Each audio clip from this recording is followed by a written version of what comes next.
All right. Hi, everyone. Thanks for joining us here with our AWC lunch, not lunch, Zoom meeting. I'm Sarah Kincaid. I'm the president of AWC. Thank you for joining us. Today we have a really exciting program, but just before we get to that, a couple of housekeeping notes. We like everyone to introduce yourself in the chat, say hi, comment to each other. Kind of use that chat function as your networking opportunity. So whenever you get logged in and settled, why don't you go ahead and introduce yourself in the chat. We're going to ask everyone keep their videos off so that we can all hear our presenter. I know that there's been some issues with Zoom bandwidth. So thank you for taking your lunch hour and joining us here today. We are going to be talking to Jason Piscia. Am I saying that right? Yeah, good work. Okay. Jason Piscia is the Director of Public Affairs Reporting Program at University of Illinois Springfield. For those of you who aren't familiar with PAR, it's a unique one-year master's degree program that trains journalism students to cover politics and state government with a combination of classroom instruction and boots on the ground experience at the Illinois Capitol. It was established by the late Lieutenant Governor and Congressman Paul Simon. The program's first class entered in the fall of 1972, which means it's about to celebrate its 50th anniversary. So Jason's going to tell us about that. Jason has served as the program's director since 2019 after a 21-year career in journalism as the editor of the State Journal Register. He is a graduate of the PAR program. He completed his PR internship with the SJR. Then the newspaper hired him as a general assignment reporter. He went on to cover higher education, business, and city government before becoming the paper's first ever online editor and managing the SJR website. He was then promoted to digital managing editor, directing coverage and overseeing production for both the SJR digital and print online editions. Digital and print. Jason grew up in Peru, Illinois, and has a bachelor's degree in mass communications from Illinois State. He and his wife, Joni, live in Chatham with 2 children. Jason, now that we've gotten to know you quite a bit, I'll let you take it over from here. Well, thanks, Sarah. Good to see everyone today. I recognize a lot of the names over in the participants list, and I appreciate the invitation to talk to you today. And like Sarah said, please throw questions in the chat, or I'm even open to being shouted at from Zoom as well. I teach a few courses on Zoom, and there's always students interrupting my lectures to ask questions. So I accept that here as well. Like I said, I'm happy to be here. Like Sarah said, we're celebrating our 50th year this year. Hard to believe. We started with the class of 1972-73 with 12 students. This year I have 9 students in the class for our 50th class in history. We'll be planning some celebratory events, hopefully within the next year or so. We're sort of, as with everyone else, sort of figuring out where we stand with COVID and what we can do in person. And, you know, they're extra cautious here on the university campus on doing things in person. So we'll wait and see. For those, Sarah gave a great sort of thumbnail view of what PAR is. I had a few extra things I wanted to add just to sort of how the program works and sort of some changes that I've made in the 2+ years that I've been on the job. And I'm a professor, so I am used to having PowerPoints. So excuse me a moment here. Can everyone see that?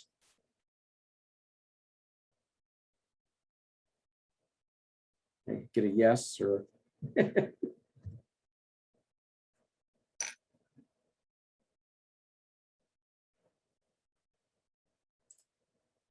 great, thank you. All right, so as Sarah mentioned, PAR, she said it's a year-long program. We actually like to, for students who really are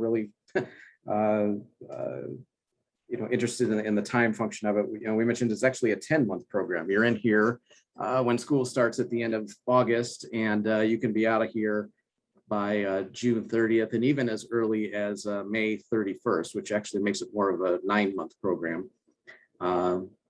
If someone has a job lined up, once the May 31st legislative deadline arrives over at the statehouse, they're able to sort of escape PAR and sort of get started with their career. Our main goal, unlike other graduate programs in journalism. We're here to train them how to cover government and politics and other public affairs. We think that's, to this day, even 50 years later, I was reading some of the founding documents when they proposed that we should start PAR at this university. And one of the things they cited was a survey of news editors around the country that said there was just a large amount of new hires that they were getting that just really didn't understand how to write a city council story.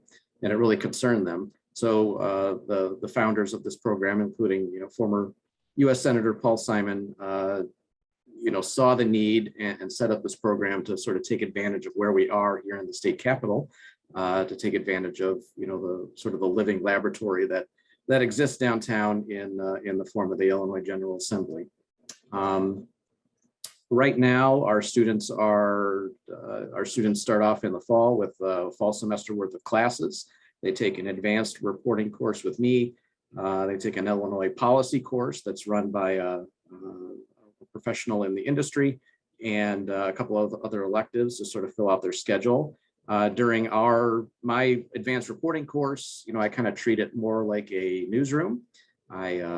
There's not many lectures. It's more just them just getting out and writing as much as they can. And I try to get them in as, authentic of situations as I can. So these were a few weeks ago during the veto session. I lined up exclusive news conferences with the House Speaker there, Chris Welch, and also the House Republican leader, Jim Durkin. And each of those officials were nice enough to meet with our students for 30 minutes to 45 minutes and just let the students build their confidence, asking questions to important people in Illinois government, and then sort of as whenever you talk to a politician, there's you have to wade through the spin or the non-answers or all the the tactics that politicians tend to use with journalists sometimes to sort of get their message out there. So these are really great experiences. We have the Attorney General coming up in a couple of weeks here. And we also talked to the treasurer and the comptroller, and so we're really excited about those opportunities. The sort of the highlight of the program, as they mentioned, was a 6-month internship with a professional news organization that starts at the first part of January. Actually, at this very moment, my students are interviewing with all the various news outlets that are out there. And once we get done with this interview process this week, I will do my best to match everyone up with a bureau and a reporter that everyone likes, and they'll get started at the beginning part of January. The list of internship hosts has come and gone and changed over the years, but this is sort of what we're dealing with this year. The ones listed there in white are the places that are hosting our interns this year. So as you can see there, Sun Times, the Daily Herald, the Journal Register here in town, Capital News Illinois, Illinois Times, the 2 TV stations, WBEZ, and then also the NPR affiliate in Bloomington and Peoria. The ones listed in blue there are sort of, I guess, in the bullpen. Once we have enough students to fill them, these are places that I've already worked with, and they're interested in partnering with us to take on a PAR intern for the legislative session. The ones with little R's by them sort of represent a sort of a big change I've made since I started here. Those are remote internships.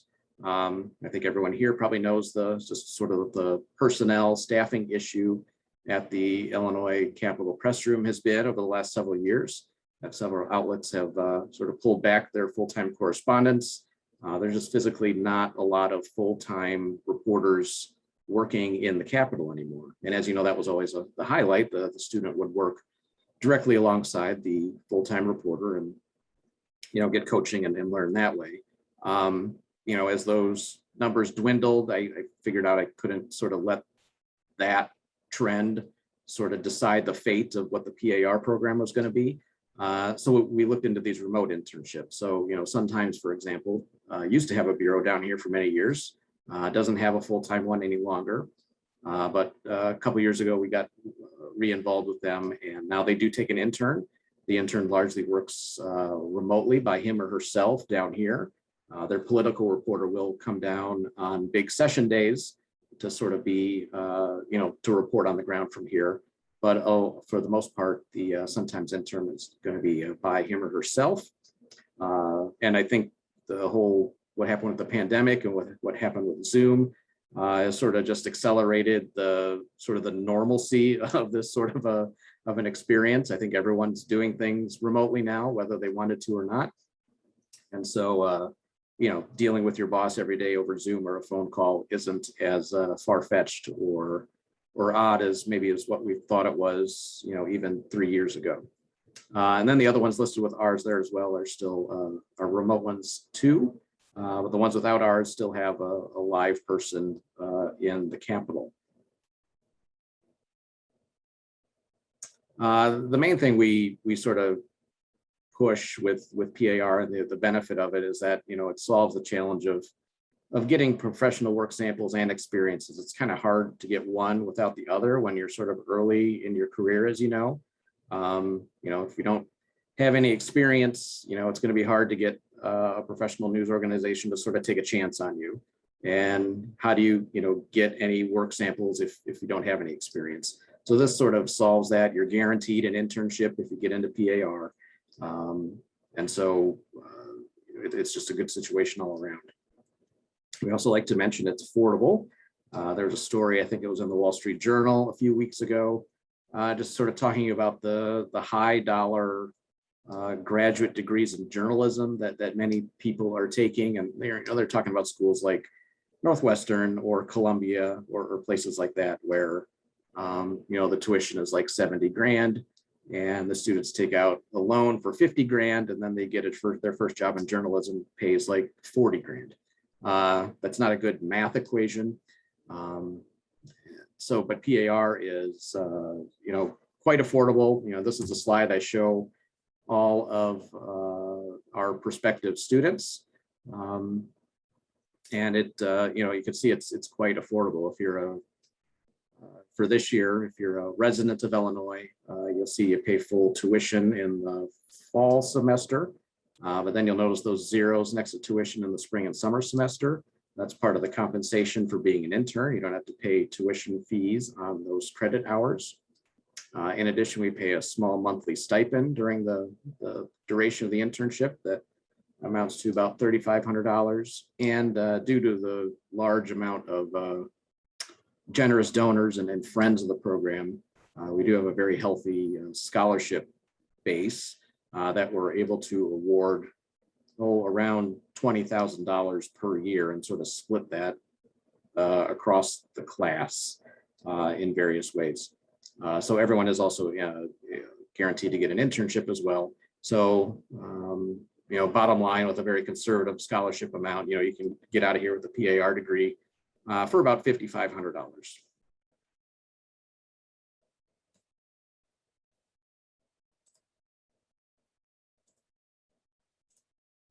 And then the last point we like to point out as well is just our excellent job placement rate. You know, even in these past couple of years with it being in the middle of the pandemic, all of our students who were ready to go into the job market after PAR got jobs in journalism or a closely related field. If we like to say there's like 2 degrees, maybe no more than 3 degrees of separation between sort of any person who works in the news industry and a PAR person, whether they work with one or are one themselves or know someone who was in PAR. You talk to probably any reporter or any or editor in this state or news director or whatever, you're going to find a connection to PAR. And I'm constantly getting calls and emails from editors saying, you know, we're going to have this job opening coming up, and you know, we know PAR students can sort of hit the ground running as soon as they're out. So, you know, please share this job listing on your network, and I'm hoping we get a PAR applicant. That's all I have for slides. That's my contact information. I can share that at the end, but yeah, that's just sort of what I had, and I'll stop sharing, and I'm happy to answer any questions that that anyone might have, and I'm more interested in hearing what you have to say and where we go from here. Jason, I'm curious, how, this is Sarah, Hi. how have you seen the program change in the last, I see that you've been there just a few years, but you are also a graduate. So how's the program changed, and what do you see coming in the future? Yeah, I think some of the main changes we see are, when I went through the program in 1997 and 1998, seems like a long time ago. There's a lot more, the students were sort of more apt to sort of pick one side or the other when you talk about print versus broadcast. You sort of came in, you knew you're a print person or you knew you're a broadcast person. And I don't know, there's even maybe some unspoken or, under the surface tension between the two on how, print people didn't think broadcast people were worth anything, and or vice versa. But a lot of those divisions have sort of faded away over the years as sort of, media in general has become more digital and platform agnostic, I guess is a good way to put it, where, students come in not knowing exactly what they want to do.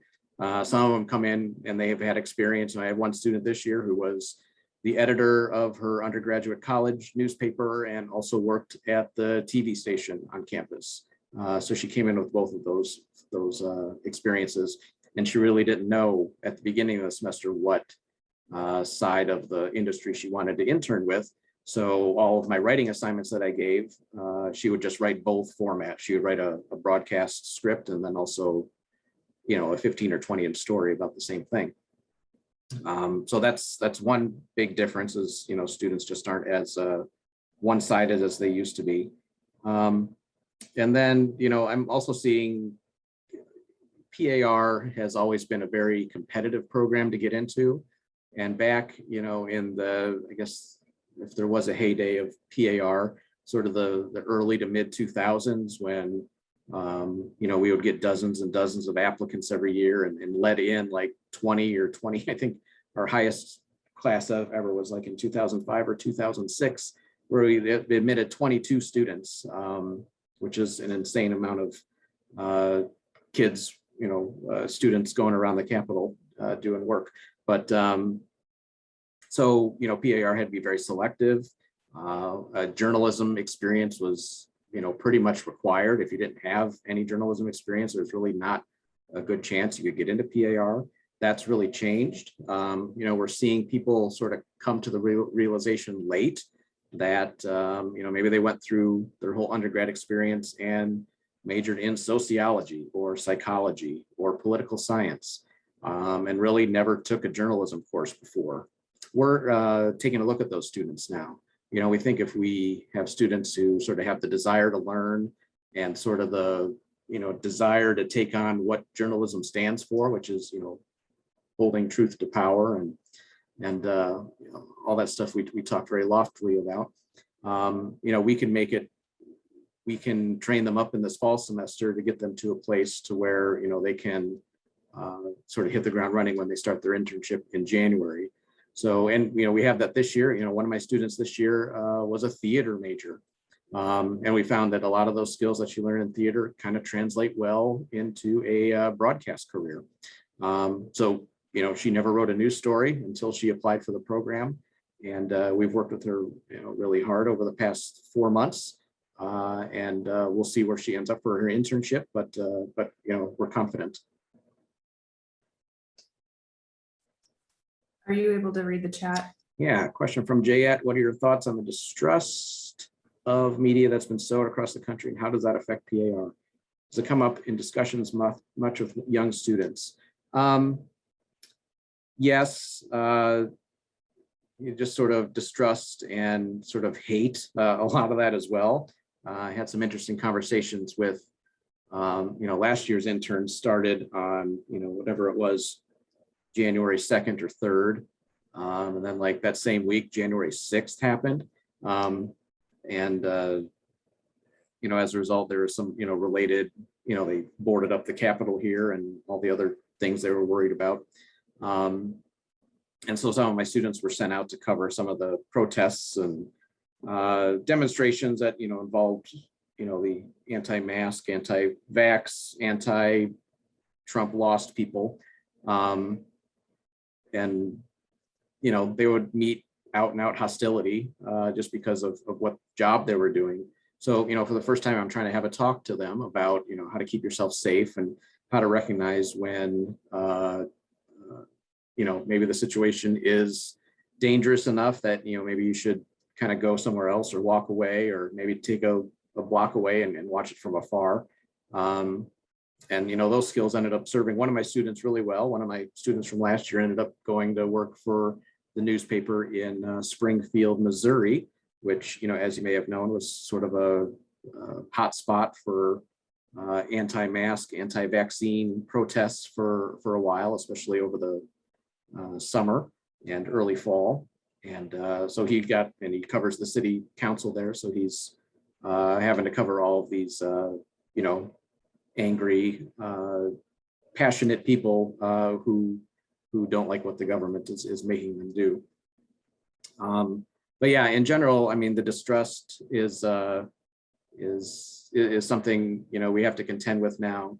You know, and my message to them is, you know, be respectful as you can when you are, you know, met with skepticism about things that you write, or people just out and out don't believe it, and just keep us, maybe assaulting is a bad word, but assaulting them with facts, and just do your research and, you know, consult data, instead not always consulting, you know, human beings, which are hard to trust sometimes, but data too will help tell the story. You think that hostility drives people away from journalism programs? I think it can. Yeah, there's, especially, you know, these days where, you know, we sort of live, and the pandemic has sort of contributed to this as well, of just sort of living in our own little Zoom world where we interact with people, you know, through screens. And, you know, if you get tired of it enough, you can just close your screen and just sort of go back into your own little world. That's not how journalism works. If you want to do it correctly, you sort of have to be out there and talk to people for real.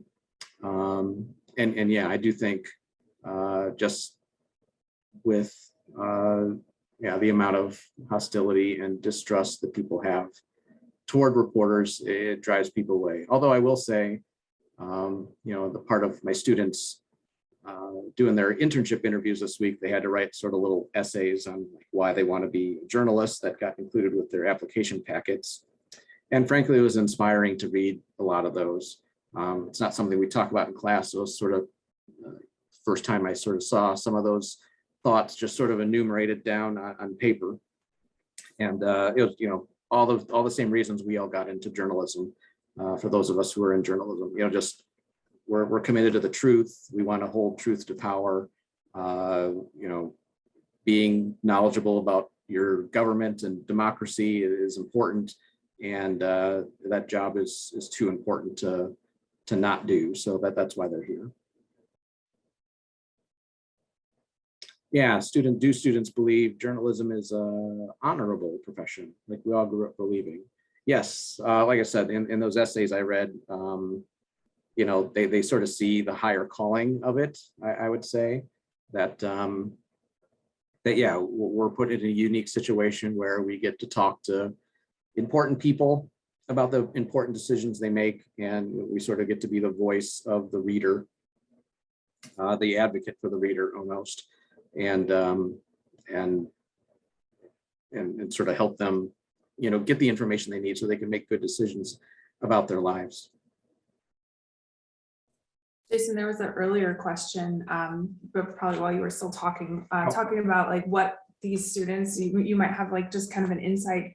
I'm curious, you know, hiring millennials and that sort of type of person. So maybe like generally speaking, if you have an insight to what these folks are looking for in an employer and a work environment, just having a really close eye on that. Maybe speaking a little bit more globally rather than just these folks, but just that generation and the young folks and what they're looking for. I personally am interested in your answer in that. Yeah. they mentioned tweeting about work-life balance and burnout, specifically for journalists, but I bet you have some insights into other things as well. Yeah, and I think a lot of it tracks with, what you're hearing from millennials and other those younger generations for any job, whether it's journalism or not. But work-life balance is big, and I know, I'll admit in my own career, I didn't value work-life balance as well as I should have. I could probably, a lot of you here who worked in journalism probably didn't think anything of, just sitting at work for an extra few hours just to get the story, or maybe to impress a boss who maybe didn't deserve to be impressed, or maybe wasn't seeking to be impressed, but you thought the person did, so you stayed there late anyway. And you lose a lot of time with family and personal sanity and things like that. And I think we all, I can speak for myself, I've, paid in certain ways for that over the years. So I think that has become more of a priority for students. They're, I had a speaker in class the other day, and the topic of work-life balance came up, and we really kind of had a heart-to-heart on it, on sort of the importance of it, and why it's necessary, especially in today's world. And after class, a lot of the students came up and thanked me just for sort of facilitating that discussion, just because they really haven't heard it anywhere else in their journalism courses over the years. And I think they may also looking for management that is more than just a manager telling them what to do. They're looking for someone who's encouraging and nurturing. And again, in our earlier journalism experiences, you sort of see the think back to what stereotypical journalism was in the 80s and 90s, or earlier than that. Just maybe the crabby city editor who yelled at his reporters about getting the story out on time and things like that. That doesn't that approach doesn't play anymore, probably in any job, with sort of the new era that we're in, and the importance that we're placing on sort of civility and kindness. But yeah, they're looking for a boss that's going to sort of support their thoughts and support their work, and also support them when they need to take a step away due to the mental health or other things going on. And we're a lot more open these days about mental health as well. I've had conversations with many students over these past few years, just specifically about I think I'm at the end of my rope. I just need a break. This has all become too mentally taxing, and I think back to my college years, that's never a topic I would think to bring up with any of my professors, but they're not shy to do it now. And I, as their educator, I sort of need to work with them to sort of make it work, because in the end, I think I want all my PAR students to stay in journalism for as long as they can. And I'm not saying we bow down and lower our standards, or change the rules of what journalism are to so they will stay. But I think we have to keep in mind that there's other options out there, and and that's another thing. Workers today just not as loyal or as consistent as they are in jobs as they used to be as well. I stayed at my job for 21 years. I'm not sure there will ever be another employee at the State Journal Register whose career lasts for 21 years, just with the way the business goes these days. So yeah, that's part of it as well. Another thing different about students is today, sort of the ones who didn't grow up in journalism. So I'm talking about the political science students, or the sociology students, or the ones that didn't major in journalism. They're sort of coming into PAR fresh. We sort of have to adjust their expectations on sort of ethics and what journalism is for. Last year, for example, during the George Floyd stuff and the Black Lives Matter demonstrations downtown and things, I had some journalists who in my class who were, obviously very passionate about the cause, and kind of maybe had trouble sort of separating their personal feelings away from the assignments that they were assigned to cover the event. So that's a conversation we had to have just about what's the appropriate way to do that. And I know newsrooms are having those conversations as well, knowing that that yes, it is okay to throw your support behind some causes, but maybe not others. So yeah, that's another conversation we have to have as well.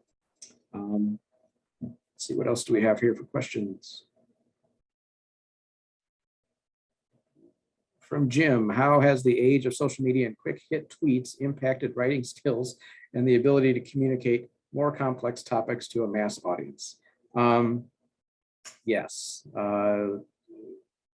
it's affected writing skills less, I think, and although the way it is adjusted is the audience that we're writing to. So the audience is used to hearing things in, quick hits that maybe are on the surface and don't get very detailed. And when we present them with like an in-depth story on the implications of the state budget cuts that someone might be proposing, we sort of have to weigh that need to kind of give them something that's more than just scratches the surface, a little more meat and potatoes, and not worrying or being concerned about not boring them to death so that they turn the page after reading the first 3 paragraphs. So we do, training on, just trying to simplify our writing as much as we can. But, I hesitate. I never use it, try not to, never use the term dumbing it down, because we don't want to do that. We're not here to make our readers dumber. We want to make them smarter.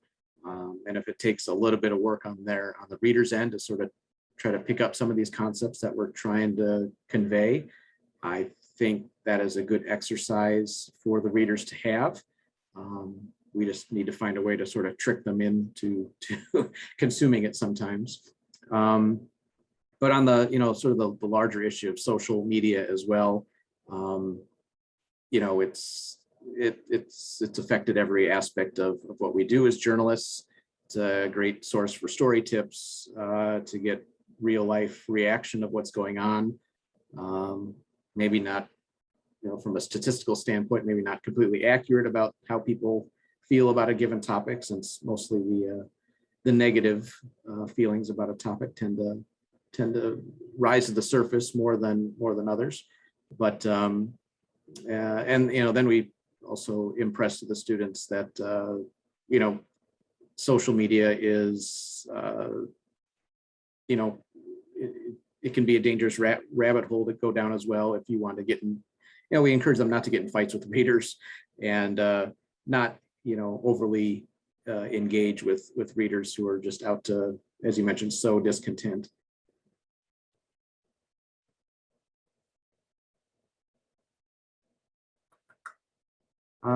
Are the other schools, from Mary, are the other journalism schools in the state good sources for students, or are they protective of their own graduate programs? We have great partnerships with the other state schools in Illinois. I talk, a couple times a semester with all the student newspaper advisors and TV station advisors, and they support what we do as well. They understand, a lot of the graduate journalism programs at those other state schools are more traditional in nature, where, it takes 2 years, a lot more classwork. The approach is often more theoretical than, practical experience like we offer here in PAR. They have to write a full thesis at those other programs, which we don't require here. So yes, I get a lot of referrals from the state schools, and they're happy to do it. And I often, my first year here, I did a tour of all the state schools. I went and visited the student newspapers and the TV stations, and they welcomed me in and got to meet with students and talk to them. And yeah, it's a good partnership. So I'm happy about that. What would you say students today think about the changing media environment? Do they have any use for newspapers? They listen to the radio? How are they getting their news and information? Are they concerned about the fate of community and statehouse journalism? It's a lot of questions, Jan. That's okay. So yeah, it is interesting. I know, if you listen to, talk radio stations or talk to sort of the older generations, they lament sort of what has happened to the newspaper industry in terms of, not sure what the right way to, of course, categorize it is, but maybe some more of the symbolic things that the newspaper was, like the newspaper used to be printed in Springfield and now it's not. The newspaper here had a building downtown and now they don't. Some newspapers printed 7 days a week and now they don't. Newspapers used to be bigger and now they're smaller. Deadlines are earlier, so there's less like news happening from last night in them. That all makes older people like me and maybe some of you sort of,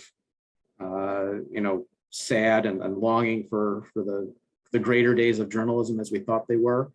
We have to realize my students are all 22, 23 years old and kind of never have known life during those heydays of newspaper journalism.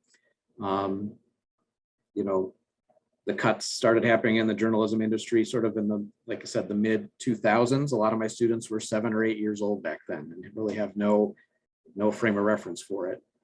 Picking up a physical newspaper for them is a very few and far between experience. I teach another course here on campus. It's an undergraduate intro to mass media course, and it is a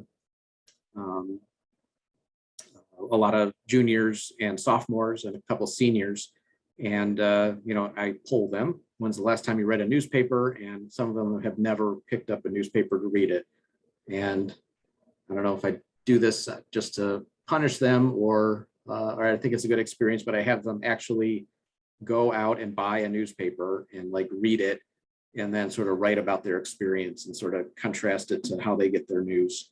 And it's sort of an eye-opening thing when some of them like aren't even sure where to buy a newspaper, have no frame of reference of how much a newspaper costs.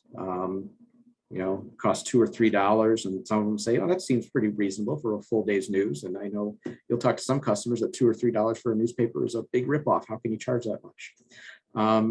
And some of them are taken by the fact that reading a newspaper is more calming experience than being bombarded by a big string of Facebook news posts all day long. But yeah, so there's a completely different perspective on like what a newspaper is for that younger generation. And they don't really listen to much live terrestrial radio. I mean, they're listening to podcasts and other things that are sort of recorded and on demand.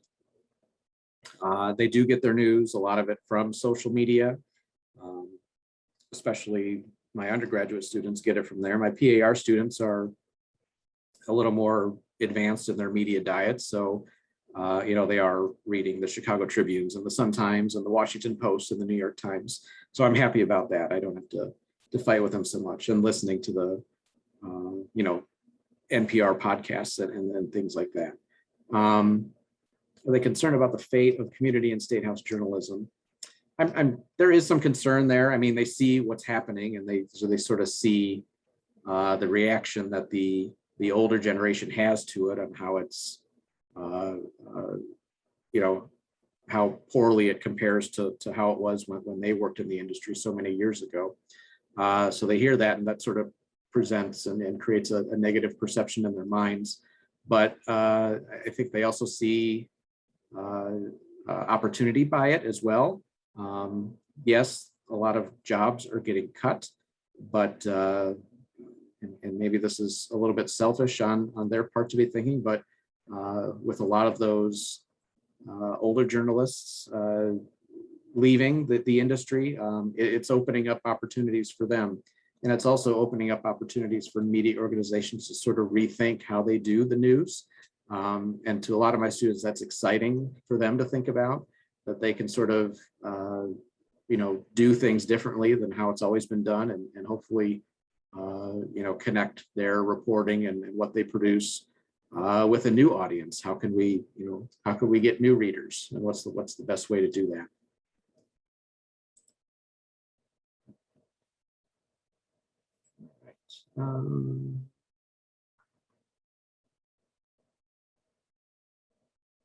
Oh, hi, Amanda. For those of us who have left journalism on the other side and are on the other side trying to promote and or educate the public about our organizations, any insights or tips for reaching and developing relationships with today's journalists? It seems there are so many fewer bodies to do stories, earlier deadlines, other challenges that can make it difficult to build those relationships and capture journalists' attention, much more so than I was a reporter.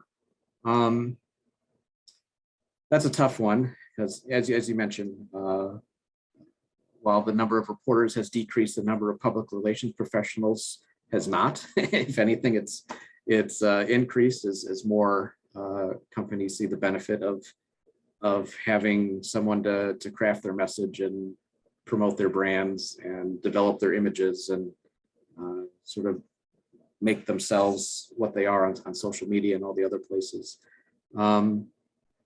I think, finding ways to make the story, I don't want to say exclusive, but using real voices. I think the key these days is, we're talking about public affairs coverage. There aren't people covering city council meetings or even, Senate committee meetings as robustly as they once did. We don't have time to sit through it, and the resulting story from just another turn of the screw story about what's happening in the government process isn't as valuable as it once was, because it takes time and really doesn't move the needle forward on helping people make a decision. So I think how journalists these days think, which is sort of longer trend, instead of promoting something that's happening one time. Can you talk about something happening in your industry that's a trend or something that's developing that can sort of make sort of a longer term story that doesn't necessarily have to be done today? And if you can work individually with a reporter on something, that also helps as well, giving it a little bit of a sense of exclusivity. I'll have to think about that more, Amanda, but on the topic, on the surface, not focusing so much on, we're looking for journalism that sort of is memorable and maybe has a shelf life of more than just a couple minutes or maybe a day. So if you can think of stories that would kind of fit that bill, I think you'll find some more responsiveness from some of the reporters you're dealing with.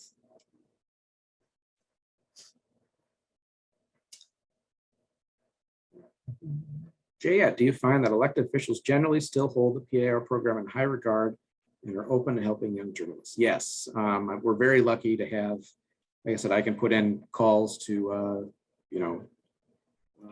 various elected officials' office, and I don't have to explain what PAR is. They know the students that are going to come talk to them, sort of already have a pretty good grounding understanding of how the legislative process works and how Illinois government works, and we'll be able to ask useful and smart questions.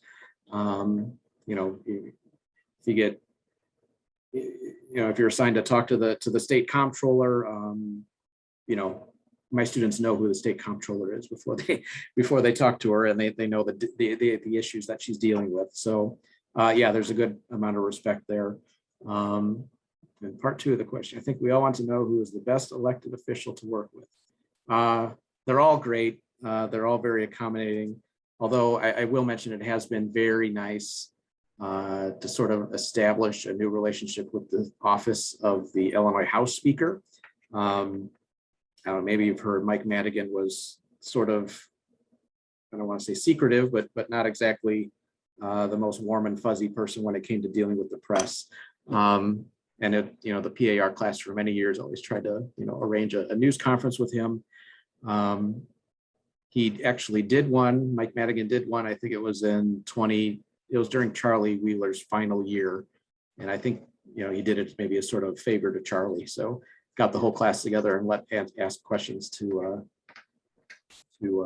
Mike Madigan. And I asked his spokesman my first year, hey, you did that for Charlie last year. You think he'd want to do it this year? And it never happened. So, and that was okay. But with the new speaker, Chris Welch, he was, very enthusiastic, and he jumped at the chance to meet with us. And actually, He sort of came in sort of halfway through the PAR year last year, a speaker in January. So I didn't have a chance to ask him to participate in a news conference last fall.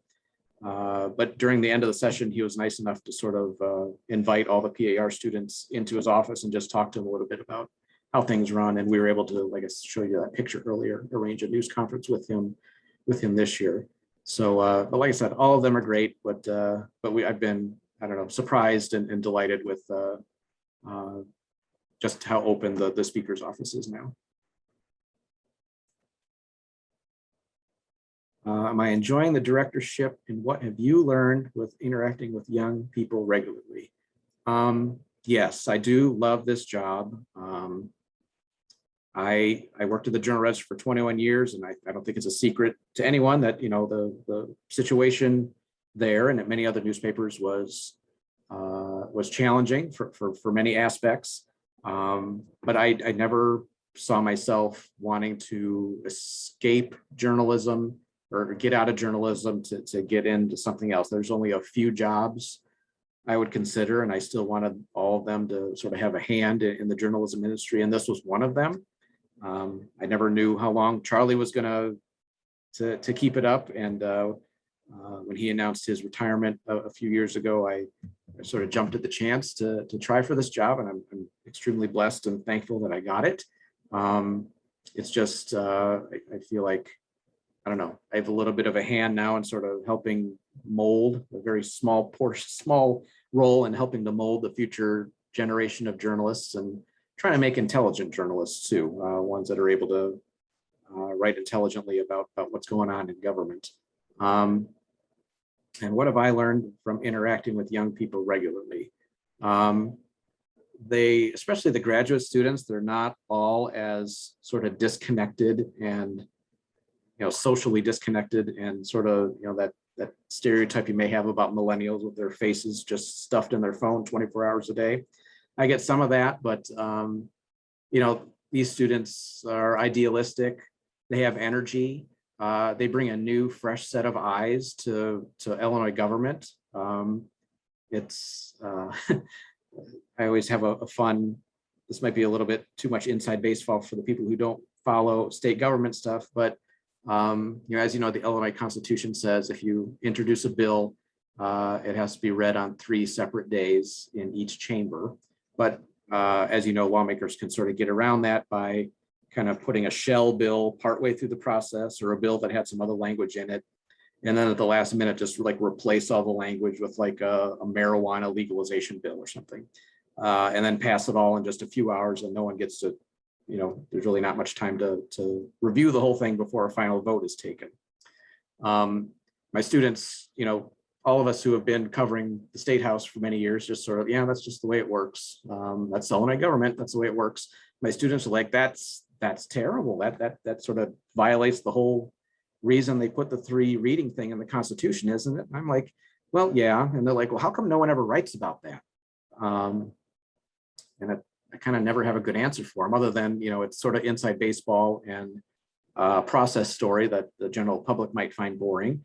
But I encourage them, maybe you should find a way to write about that topic during your internship. So they're sort of seeing what we've saw so many years through these new fresh eyes that sort of have just a different perspective on it. So that's refreshing for me as well.